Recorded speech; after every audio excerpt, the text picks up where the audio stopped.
On today's episode, we'll be talking about dealing with change. I present to you 4 strategies that I've used, 2 questions that I've asked myself, and Imani Hunter from Purposely Transforming will join us today, all to provide you strategies, tactics, and tools to have your breakthrough moment.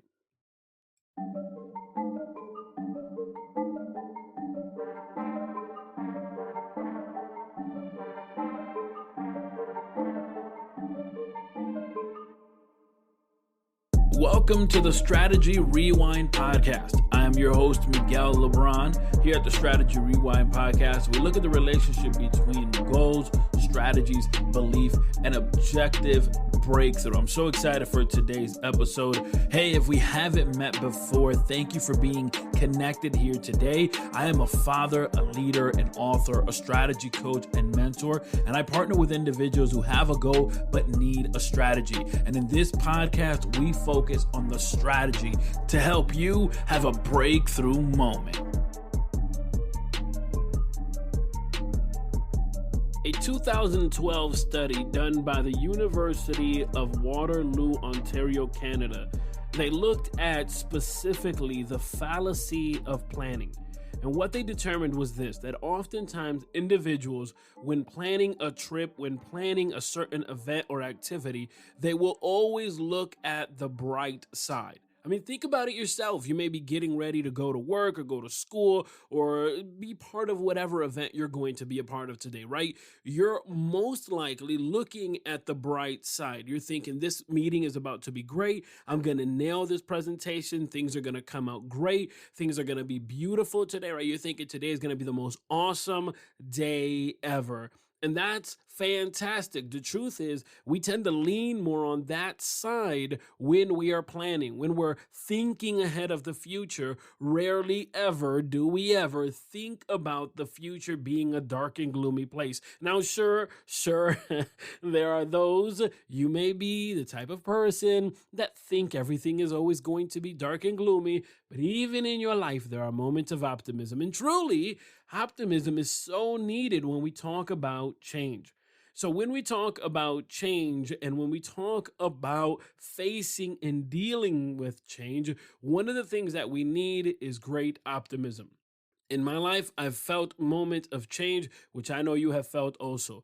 In fact, the recent years have brought forth a situation, a pandemic called COVID-19, which forced many individuals to have to change the way they interacted with family members, forced them to change the way they interact with their community, and the way that they go about their busy day. Personally, one of the most difficult changes for me was being told you can't work in the office anymore. You see, my daughter was born on February 28th, and I went back to work about the second week of March. And when I went back to work in March, they said, "Hey, Miguel, turn back around and go home." And I'm going to tell you, this was difficult. I didn't understand. I didn't comprehend. I was in a bubble of getting ready for our third daughter, getting ready for this moment. I was in that bubble, in that cocoon. So I wasn't up to date with what was happening. I arrived to the office and they say, "Hey, pack your stuff up. You gotta go." Now, here's the thing. I had to go home and I had to, at that moment, begin to prepare a place where I could actually do work. I have a kind of system where I have things set up. You see, I have a place where I like to record, a place where I like to write. Sometimes those places get intermixed there. They mingle. But for the most part, I try to keep everything compartmentalized. So what happens is that at that moment, when I'm told go home, work from home, I had to figure out a way to make it work. And I'm going to tell you that the change was so difficult.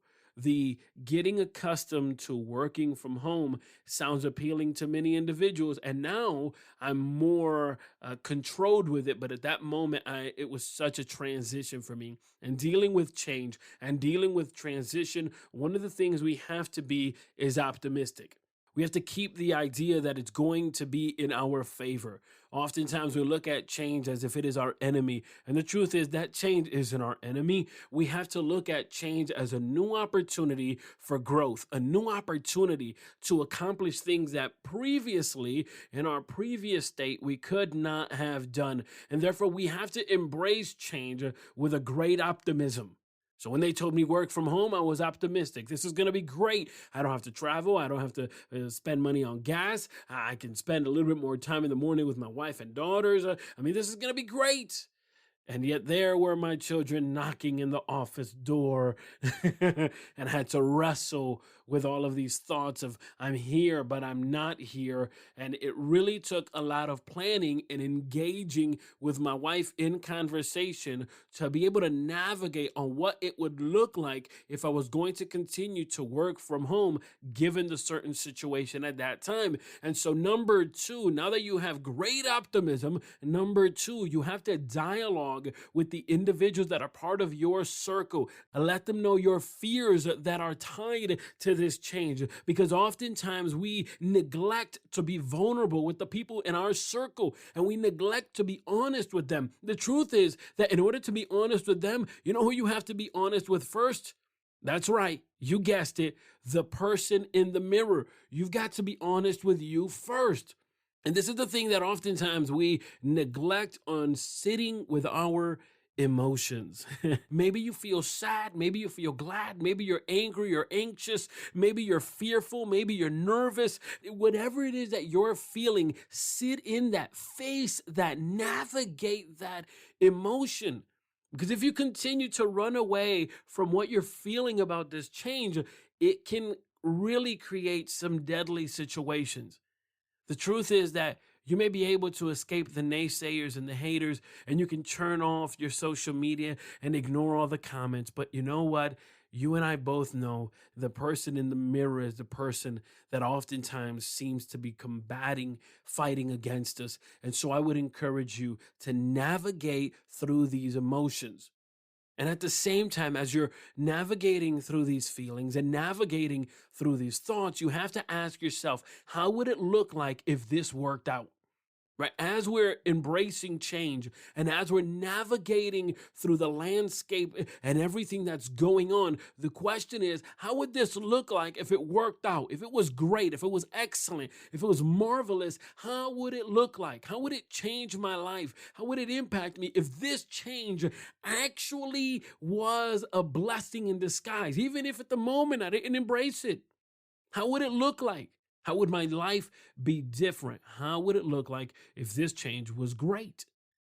And on the other side of that, we also have to then ask ourselves, how would it look like if this was an epic fail? How would it look like if this did not pan out? And I'm going to tell you something, fear is always going to be present. We have a decision to make with fear. Are we going to let it freeze us? Or are we going to let it fuel us? And at the same time, you have to pick your fear. I'm scared of stagnation. And oftentimes we can be scared of change. Pick your fear. Which one really scares the mess out of you? Is it stagnation? Is it not growing? Is it staying in the same place? Is it seeing the calendar date change, but your life stay the same?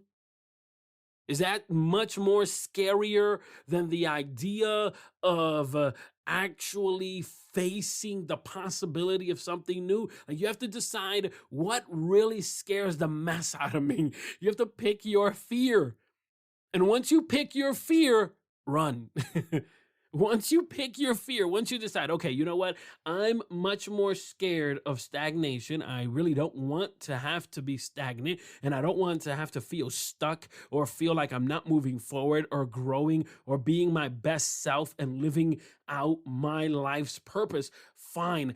Even though I may not like the change, I'm going to embrace it, because I know that in the change, at the very least, I can look at myself in the mirror and say, I gave it all I had. So you have to pick your fear. Listen, change is going to come. Change is inevitable. But again, number one, be optimistic. Be hopeful that tomorrow will be a better day, that this can actually be to your blessing. And number two, converse with those individuals around you. Converse with those individuals that are part of your circle. Number three, examine these emotions. Actually examine these thoughts that you have. And again, you can use those two questions, the question of what if this was the best thing ever? And the question of what if this was the worst? And the number four, pick your fear.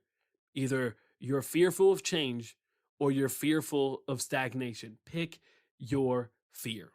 Now, it is important to me that you would have the strategy, the tactic, the insight so that you can have your breakthrough moment when dealing with change. And in order to help you with this objective, I brought on to the conversation a friend of mine. Her name is Imani Hunter, and she is the host of Purposely Transforming, a podcast that you can listen to on every podcasting streaming platform. Imani, thank you so much for being here with me today. Thank you for having me. This is awesome. Now, Imani, for those who aren't familiar with the awesome work you're doing with the Purposely Transforming podcast and all of the things you're involved in, please let the people know about yourself. Yes. So my podcast is about changing on purpose. It's really always comes down to living a life daily surrendering to God. And so I just have various conversations, sharing my testimony, sharing revelation that I've gotten from the word to just encourage people to be intentional about changing things in order for them to grow closer to God and just see their life as a reflection of his word. Now, you're very transparent with regards to your relationship with God and your faith and your spirituality, but not everybody is in that same position. For those individuals who are interested in checking out Purposely Transforming, but maybe aren't there yet with their spiritual life, what words can you provide to them? Even when we don't want to change, sometimes things around us cause us to have to change. I talk about my real life when I was in certain cycles and patterns, and just how, even if you haven't taken life action steps to change, you will start to at least be motivated and encouraged to. Changing on purpose, being intentional with change and embracing change can be difficult when we really don't have a vision set for who we'd like to be or a well defined purpose. So, what tactics, what word can we provide to the individual who's listening and wants to change, but maybe has yet to discover their purpose? So I have this thing where I say to know God is to know yourself. And I think that a lot of the times we want to know what we were created to do without understanding who created us. So I think the biggest thing is don't focus on what you're supposed to do, but focus on who you're supposed to be, like as a person. And so that's what it's really about. Is it's not about what I'm doing in the earth, but understanding why I was even created, you know? And I think when you start from there, getting to know the creator, you will be amazed at what he shows you about himself that makes you see yourself differently. I love that, Imani. Don't focus on what you're supposed to do. Focus on who you're supposed to be. Fantastic. For those individuals that want to take it to the next level and continue to applying strategy to obtain a breakthrough moment when dealing with change, let us know some further tactics that we can apply today and walk away embracing change.